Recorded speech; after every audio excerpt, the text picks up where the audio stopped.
Hello, so this video is to explain the skill selection used for the Banshee or Fleet Siren. So with this one, what you want is a blue class mod called of the Banshee variety. The Breakneck Banshee class mod is your better option because it has Immolate, which is a more useful skill than the alternative, which is completely useless. The alternative skill you can get is this one, Backdraft, which you'll never use. It'll only ever blow yourself up and it won't deal enough damage with your melee or your fire explosions. So Immolate is the better option. Immolate simply means that when you're in a down state, you get bonus gun damage as incendiary damage. So that's the better option here. With your class mod, you want it to be level 50. At level 50, you can get +6 into one stat if it's a blue class mod. So +6 into fleet is what we're looking for here. This will give you the most movement speed. The reason why we want this class mod to be level 50 is because we want this negative max health to have as minimal impact as possible. If you have a higher class mod, this will negate your max health to next to nothing if you're at the highest levels. So level 50 will take away this much health. You won't even notice that missing. Don't worry about the shield recharge rate or the shield recharge delay. With this one, you're going to be running with a Rough Rider, which has 0 capacity. And the reason why we're doing this is because if we look at Fleet, which is giving us our movement speed, so we've got 5 in it +6 from the class mod, giving us a total of 11 points. That gives us 110% movement speed, but only while our shields are depleted. By using a Rough Rider shield with 0 capacity, your shields are depleted all the time, so you have this movement speed as a permanent boost. Now, as far as a Banshee or a Fleet Siren is concerned, that's all there is to it. That is all there is to it. A Banshee class mod with 6 in fleet, a Rough Rider shield, and having 5 points in fleet. Now, how you want to build around that will depend on whether you want it to be an interchangeable build or a dedicated build. So if we talk about it being an interchangeable build, I simply mean that if you wanted this to be a legendary Cat Siren, you'd probably run around with a B shield, you'd probably have your Cat Siren class mod on, and you'd want to make sure that you've put points into the skills that you can reap the benefit from if you were in the Cat class mod.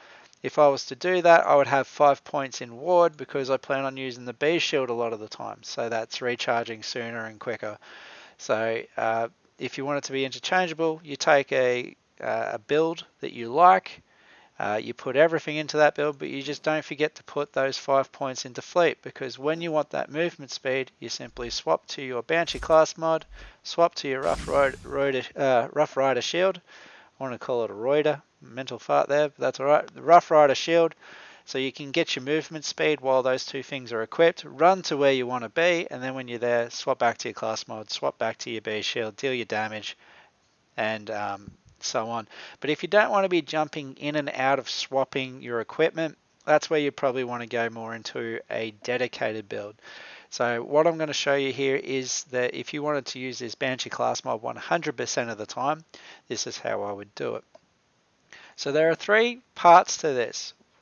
We've got damage, we've got healing, and we've got some action skill augmentation.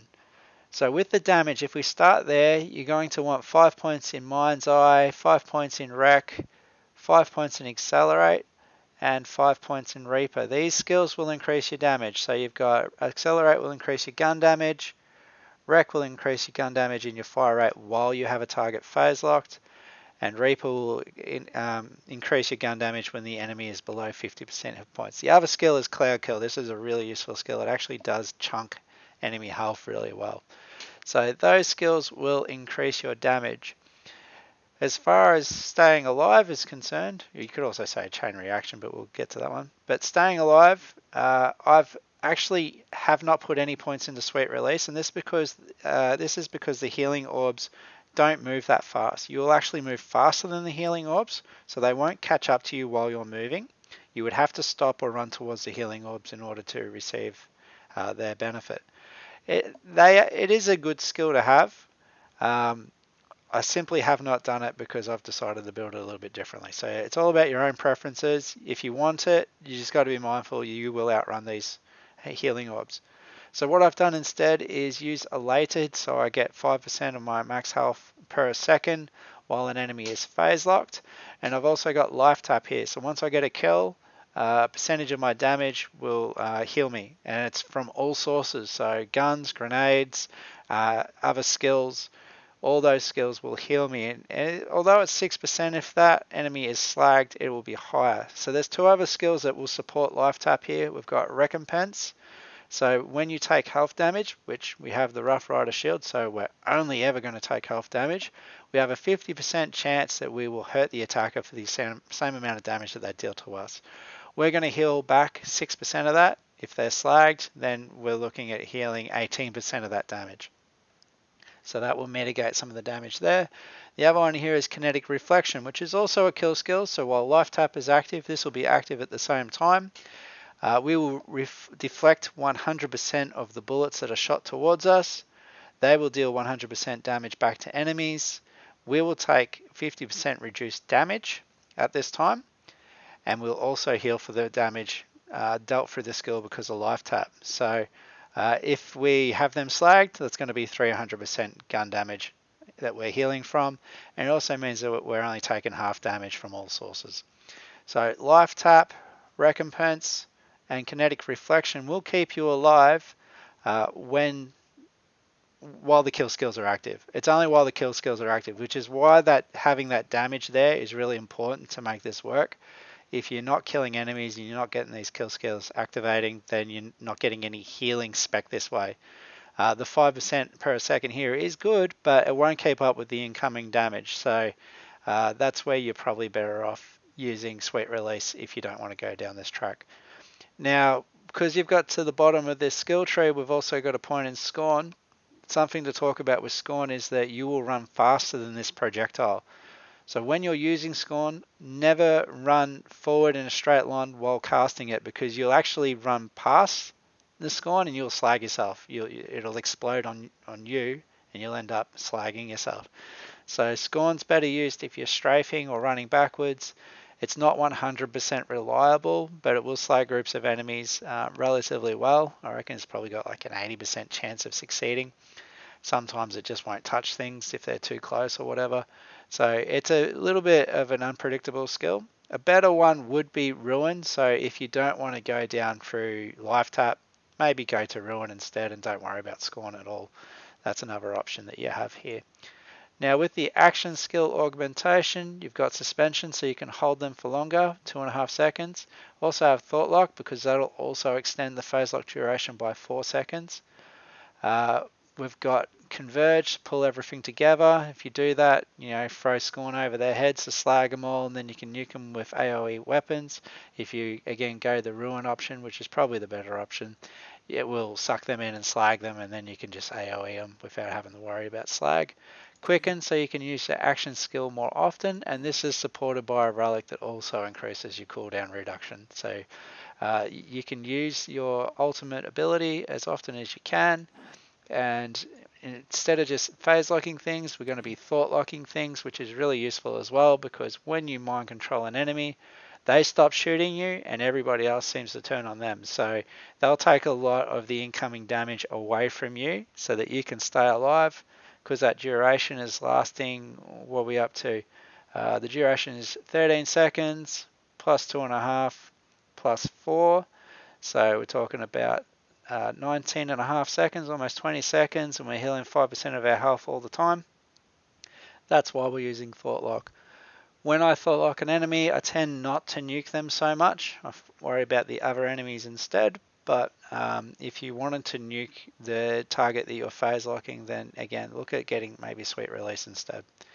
So that's the skills here that are being used. Other than, we've already talked about Fleet and Immolate being tied to the class mod, so we're really maximizing those to get the full benefit out of it. I haven't chosen Flicker just because that bonus status effect chance only applies to guns. If it applied to grenades, I'd totally get this, but the status effect on weapons, as a player, it's not my preference. If you like status effect weapons, go for it. Fast fire rate and all that, it does stack up, it does kill enemies, but I'd rather chunk their health a little bit faster than trying to burn them to death.